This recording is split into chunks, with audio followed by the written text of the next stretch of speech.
see, after second wave, things have picked up slowly, but they are picking up. And as of now, if we see as an average, we are having around 30 flights a day. If I am talking of average, uh, especially on weekends, we are getting around 40 flights. Friday and Monday also. So passenger inflow is there, but passenger inflow is not very heavy. Passenger inflow is in a controlled manner.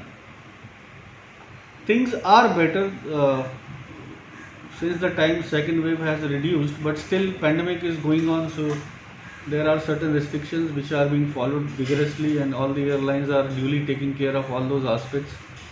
And whatever orders are being received from the state government are being implemented in letter and spirit, with support of their staff, which has been posted at Double M Airport to check the COVID negative certificates and other things.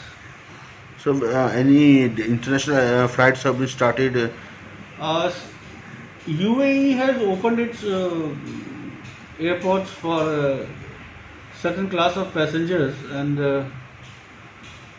that order has come on 5th of August. So one of the requirement was that the passengers who are going to the UAE, they should get rapid antigen test done 4 hours before.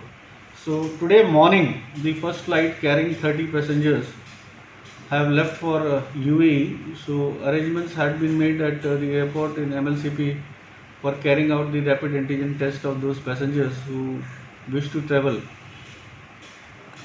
And that has been done very successfully, and we are expecting that in coming times this number would further increase.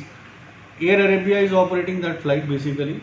So they are bringing in passengers as a repatriation flight from Sharjah, and today morning they brought 163 passengers.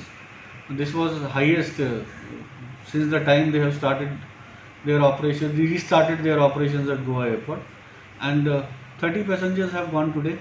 So let's see. As already known to everybody that Goa Airport has always been open even during the hardest of the times in this pandemic.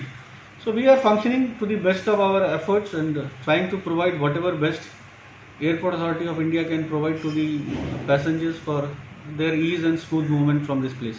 Any new destinations have been started? Not so far. So far, it basically depends on what all nations are opening up. So today I have heard that UK is also planning to put India in the orange list from the red list.